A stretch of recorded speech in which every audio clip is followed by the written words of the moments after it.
Hello everyone, this is Irijambo University, as I said. So this Irijambo University will teach you English lessons, will help you to know some words in English, and you will know how to make many sentences about these lessons. These are some words in English, my dear friend, that we are going to teach you.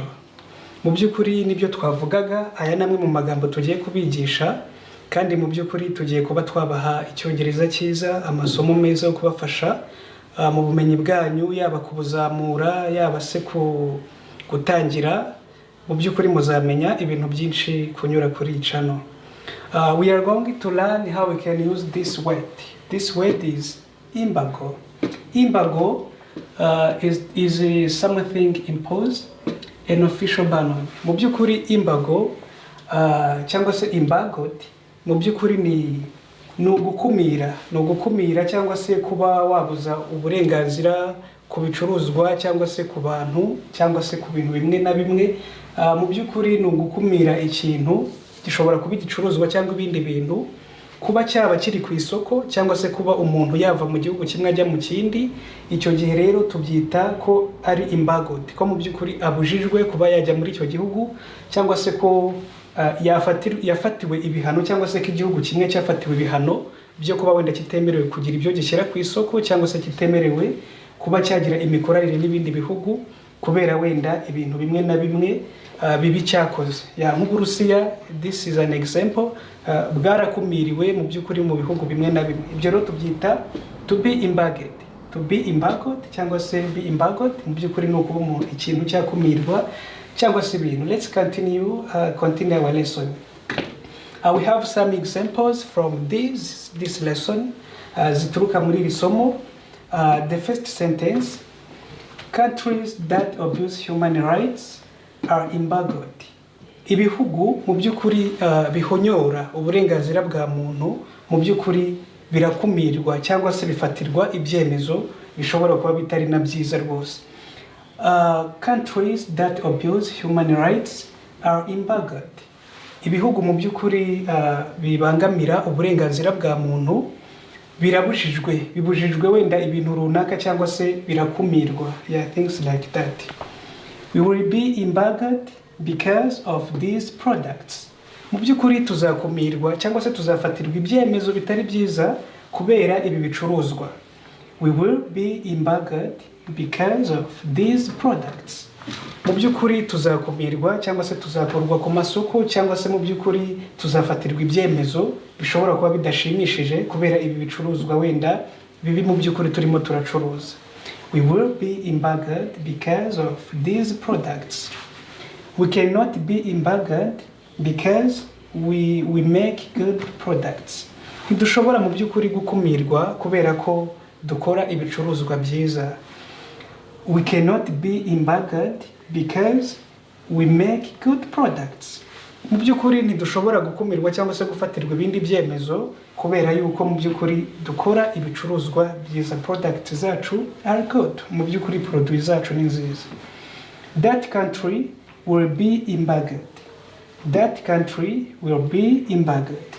Kiriya gihugu mu by'ukuri kizakumirwa. Kiriya gihugu kizaba embargoed. Kizaba gikuwe mu bindi bihugu kibujijwe uburenganzira bumwe na bumwe.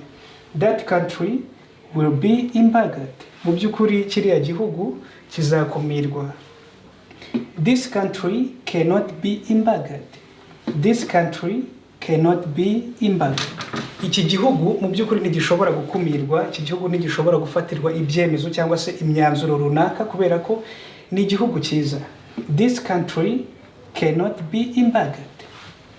Some countries are embargoed in this world.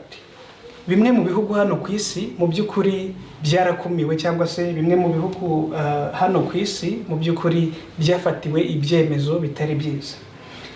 Some countries are embargoed in this world. Mu by'ukuri bimwe mu bihugu byafatiwe ibyemezo. The presidents who are not doing good things shall be embargoed. The president who are the presidents who are not dying, good things shall be embargoed. Abaperezida cyangwa se abayobozi b'ibihugu mu by'ukuri batarimo gukora neza imirimo yabo cyangwa se ibintu neza nk'uko bisabwa, mu by'ukuri bazakumirwa, bazabangamirwa, bazafatirwa ibyemezo mu by'ukuri bitari byiza. So let's continue our lesson for other examples. Let's continue our other examples for this sentence. Kuri iyi nteruro, these products are embargoed.